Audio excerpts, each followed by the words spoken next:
বিশেষ নিবিড় সমীক্ষায় বিহারে বাদ পড়েছে ৬৫ লক্ষ ভোটার। বাংলায় এই সংখ্যাটা কত? এই প্রশ্ন কিন্তু এখন রাজ্য রাজনীতিতে ঘোরাফেরা করছে। সাধারণ মানুষ এই সংখ্যাটা জানার জন্য কিন্তু তারা কৌতূহল প্রকাশ করছে।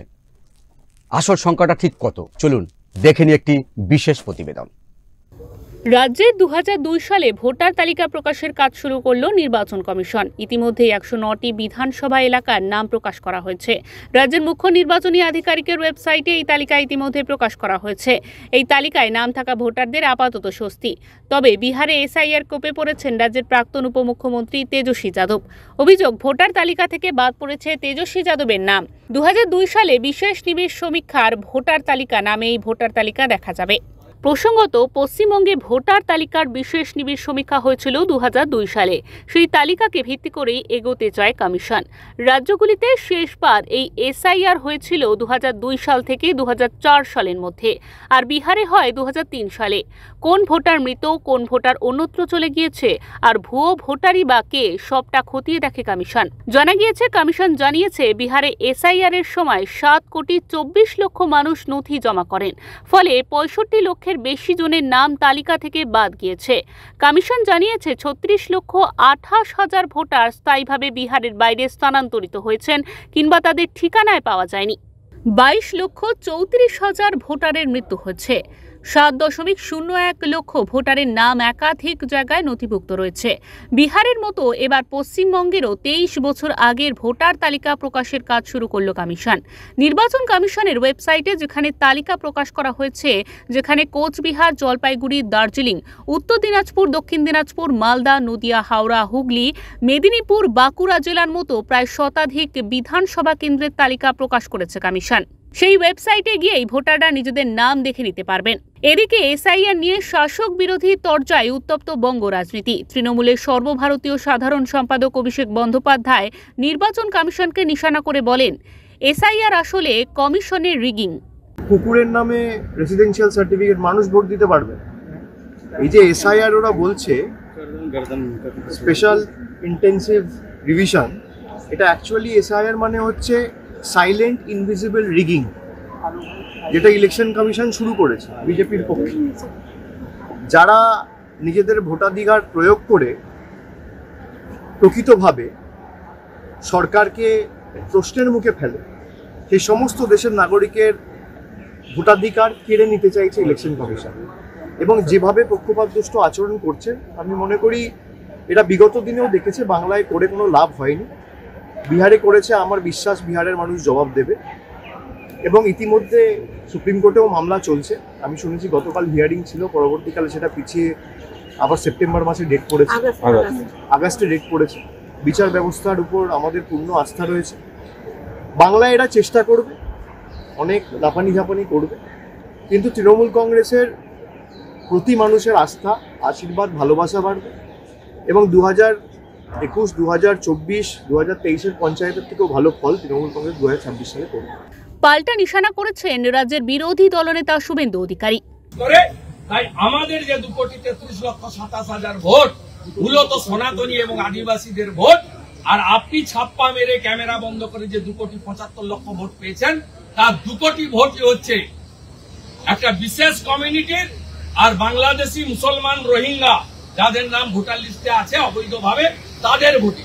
এসআইআর হওয়ার পরে আপনার এই ভোট ২,৭৫,০০০ থেকে ১,৭৫,০০০ এসে নামবে। আজকে লিখে রাখুন, কিচ্ছু করতে পারবেন না, দেখবেন আর জ্বলবেন, লুচির মতো ফুলবেন। আপনাকে নন্দীগ্রামে হারিয়েছি, আর ২৬শে ভবানীপুরে আপনাকে হারাবো। দয়া করে মেটিয়া বুরুজে পালাবেন না, দেখা হবে ভবানীপুরের লড়াই।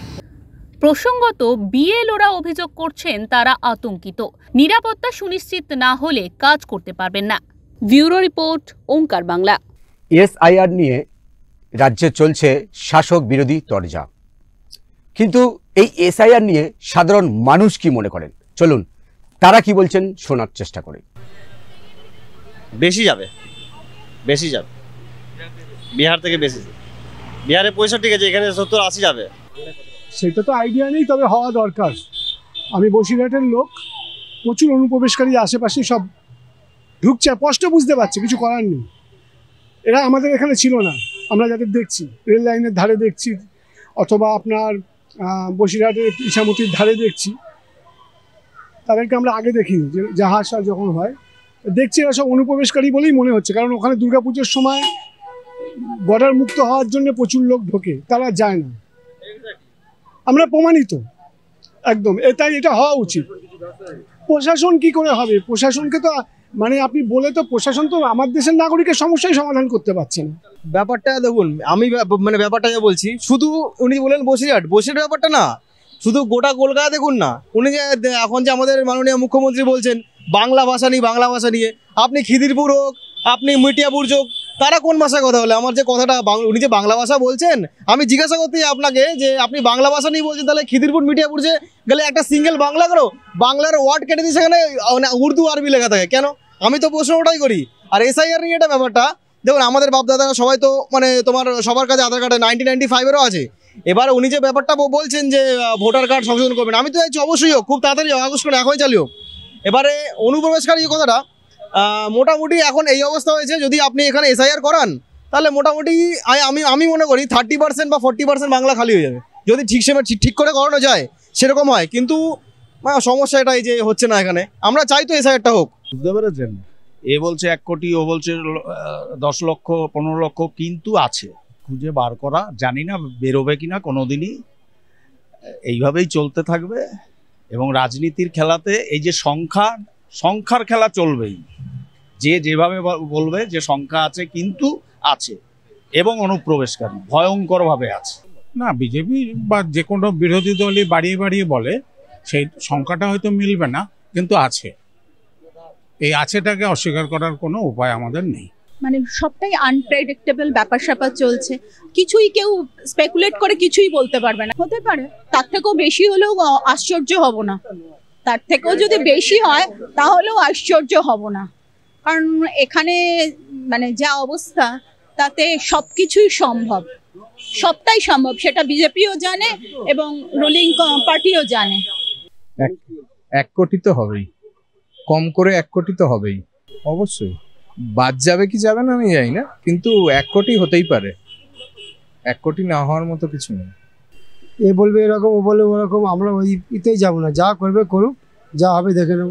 নমস্কার, ওঙ্কার বাংলায় আপনাদের স্বাগত। আর আমি আপনাদের সঙ্গে বিশ্বজিৎ। আজকের বাংলার রাজনীতি অনুষ্ঠানে আমরা আলোচনা করব বিহারে বাদ পড়েছে 65 লক্ষ, বাংলায় কত? যদিও রাজ্যের শাসক দল তৃণমূল কংগ্রেস বলছে যে একজনও ভোটারের গায়ে হাত দিতে দেবেন না তারা। অন্যদিকে রাজ্যের বিরোধী দলনেতা শুভেন্দু অধিকারী বলেছেন যে 1,25,00,000 ভোটার বাদ পড়বে যদি নিবিড় ভোটার সংশোধন হয়। এই সমস্ত বিষয় নিয়ে আমরা আলোচনা করব। এই মুহূর্তে আমার সঙ্গে উপস্থিত রয়েছেন বিখ্যাত সাংবাদিক ও রাজনৈতিক বিশ্লেষক অর্কবাবু সরকার। দাদা, আপনাকে ওঙ্কারের স্বাগত। বাংলায় কত?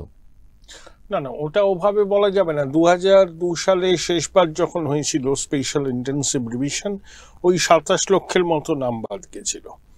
শুভেন্দুবাবু একটা দাবি করছেন, আমি বলছি না যে সেই দাবির কোনো বাস্তব ভিত্তি নেই, হতেও পারে। তবে এইটুকু বলতে পারি, বিহারে তো 65 লক্ষের নাম বাদ গেছে প্রাথমিকভাবে, পশ্চিমবঙ্গে তার থেকে একটা কম হবে না, বেশি হওয়ার সম্ভাবনাই বেশি। কারণ কি, পশ্চিমবঙ্গের সীমান্তবর্তী কিছু বিধানসভা কেন্দ্র, সেখানে 2009 সালে মানে আজ থেকে 16 বছর আগে যা ভোটার ছিল, 16 বছরে ভোটার বেড়েছে কোথাও 50%, কোথাও 55%, কোথাও 60%। আবার আমাদের রাসবিহারী ধরুন, ভবানীপুর ধরুন, মানিকতলা ধরুন, এই সমস্ত কেন্দ্র, সেখানে বিগত 15 বছরে ভোটারদের সংখ্যা বেরোচ্ছে 7% আশেপাশে, 5 থেকে 7, জাতীয় গড়ের সঙ্গে একদম ঠিকঠাক। কিন্তু কোথাও 50% বাড়লো, কোথাও 55% বাড়লো, এগুলো অস্বাভাবিক। মানে এখানে কিছু সমস্যা হয়েছে, ভোটার তালিকায় নাম র্যান্ডাম তোলা হয়েছে চেক না করে। তো নিবিড় সংশোধন হলে এগুলো বাদ যাবে। নিবিড় সংশোধন মুখ্যমন্ত্রী আটকাতেও পারবেন না, উনি চেষ্টা করলে নিজের বিপদ নিজে ডেকে আনবেন। তো এক্স্যাক্টলি কত নাম বাদ যাবে সে সম্পর্কে ভবিষ্যৎবাণী করা সম্ভব নয়। তবে বিহারের থেকে একটা কম বাদ যাবে না, এইটুকু আমি বলতে পারি। বিরোধীরা অভিযোগ করছেন যে বিহারের ভোটার তালিকায় যেমন নাম বাদ গেছে, কিন্তু কুকুরের নাম ঢোকানো হয়েছে।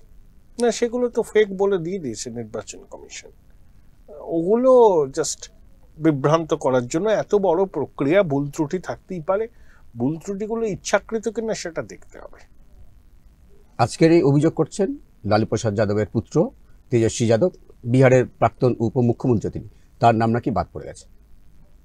তেজস্বী নামে অন্য অনেকেই থাকতে পারে, আর সেটা বাদ পড়লে কি উনি এ করে দিন, 1 মাস সময় তো আছে।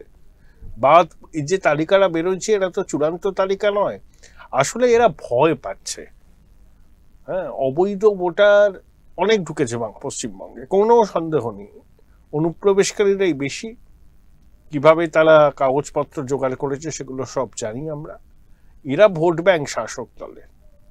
সেই ভোট ব্যাংক যদি ক্ষতিগ্রস্ত হয় তো শাসকের চিন্তা বাড়বে, সেই জন্য একসঙ্গে হুক্কা হুয়া করছে। কিন্তু একটা জিনিস বুঝছে না, নির্বাচন কমিশন একটা সাংবিধানিক প্রতিষ্ঠান, তার কাজে বাধা দেওয়ার অর্থ হলো সংবিধানকে চ্যালেঞ্জ করা। সেখানে নির্বাচন কমিশন যদি মাননীয় রাষ্ট্রপতির হস্তক্ষেপ চায়, যে সংবিধান যে দায়িত্ব তাদেরকে দিয়েছে সেই দায়িত্ব পালন করতে তারা বাধাপ্রাপ্ত হচ্ছে, এবং রাষ্ট্রপতি বিষয়টা যদি কেন্দ্রীয় সরকারের বিবেচনার জন্য পাঠান, কি করণীয় পদক্ষেপ হতে পারে? কেন্দ্রীয় হস্তক্ষেপ হয়ে গেল, রাষ্ট্রপতি শাসনেই স্পেশাল ইন্টেন্সিভ রিভিশন হবে, তারপর তালিকা বেরোনোর পরে ভোট হবে। এরা যদি খুব বাড়াবাড়ি করে, এরা কিন্তু ডেকে আনবে রাষ্ট্রপতি শাসন। এটা আমি জানি না শাসক দল বুঝতে পারছে কিনা। রাজনৈতিক সন্ত্রাসের অভিযোগ বিরোধীরা তুলছে, তার প্রেক্ষিতে কখনো রাষ্ট্রপতি শাসন জারি হবে না। বিজেপি রাষ্ট্রপতি শাসন জারির পক্ষপাতী নয়, কিন্তু একটা সাংবিধানিক প্রতিষ্ঠান তার সাংবিধানিক কাজ করতে গিয়ে যদি সংবিধানাতে শপথ নেয় একটা রাজ্য সরকারের কাছ থেকে পদে পদে বাধা পায়, তখন সাংবিধানিক সংকট হয়। দেশের সাংবিধানিক প্রধান রাষ্ট্রপতি। নির্বাচন কমিশন যদি বলে রাষ্ট্রপতিকে যে আমরা কাজ করতে পারছি না, অসহযোগিতা হচ্ছে, তখন কিন্তু এখানে কেন্দ্রীয় হস্তক্ষেপের সম্ভাবনা প্রবল। ইতিমধ্যে রাজ্যের মুখ্যমন্ত্রী তিনি বলেছেন যে বিএলওদের উদ্দেশ্যে তিনি বার্তা দিয়েছেন যে একটিও নাম বাদ দেবেন না। বিএলওরা কিন্তু তারা ইতিমধ্যে ভয়ও পাচ্ছেন, আতঙ্কিত, যে তারা নিরাপত্তা চাইছে, নাহলে কাজ করতে পারবে না তারা। না, উনি তো ধমক চমক দিতেই অভ্যস্ত, সব করেন। ওর উত্তরাধিকারী তো আর এক কাঠি সরেশ, ও তো রুটলেস ওয়ান্ডার। হ্যাঁ, পিসির আলোয় আলোকিত। বঙ্গেশ্বরীর তো দীর্ঘদিনের একটা ট্র্যাক রেকর্ড আছে, লড়াই করার, সংগ্রাম করার, একদম নিম্নবিত্ত পরিবার থেকে উঠে আসা, সিপিএম এর বিরুদ্ধে আপসহীন সংগ্রাম। কিন্তু বঙ্গেশ্বরী নিজের ছায়াকেও বিশ্বাস করেন না, এটাও বাস্তব। এই যে ধমক চমক দিচ্ছেন, ক্ষতি হচ্ছে। কমিশন সব দেখছে, কিন্তু বিএলওরা, এই যে বিহারে তো এনডিএ সরকার ছিল, সেখানে 400 জন বিএলওর বিরুদ্ধে এফআইআর হয়েছে, 53 জনের জেল হয়েছে। সেখানে তো বিজেপির সরকার, সেখানেও নির্বাচন কমিশন কিন্তু এফআইআর করেছে বিএলও। তারা কিন্তু ভালোভাবে কাজটা করতে চাই। সেখানে তো ইঞ্চিতে ইঞ্চিতে বুঝে নেব, কমিশনকে ঘেরাও করব, কমিশন অফিস বদল করতে চাইছে, সম্মতি দিচ্ছে না। এই যে ব্যাপারগুলো আছে, এটা কিন্তু নির্বাচন কমিশনকে চ্যালেঞ্জ করা, সাংবিধানিক প্রতিষ্ঠানকে চ্যালেঞ্জ করা। জানি না এর পরিণামে পশ্চিমবঙ্গের রাষ্ট্রপতি শাসন জারি হয়ে যাবে কিনা। ইতিমধ্যে কিন্তু যারা বুথ লেভেল অফিসার তারা কিন্তু বলছেন যে নিরাপত্তা আমরা চাই, কারণ তারা পূর্বের যে রাজ্যের যে আইন শৃঙ্খলার অভিজ্ঞতা থেকে তারা বলছেন যে আমরা কি করে কাজ করব। ওরা চাপের মুখে কাজ করতে হবে, রাজ্য প্রশাসন চাপ দেবে, তৃণমূল চাপ দেবে। আবার নির্বাচন কমিশনের কাছে তাদের দায়বদ্ধতা আছে, তাদের নিরাপত্তা ইনশিওর করতে হবে, এবং এমন একটা পরিস্থিতির মধ্যে পুরো বিষয়টাকে করতে হবে যাতে সুষ্ঠুভাবে এই প্রক্রিয়াটা সম্পাদন হয়। ব্যাস, তারই হবে, আর তো কিছু কেউ চাইছে না।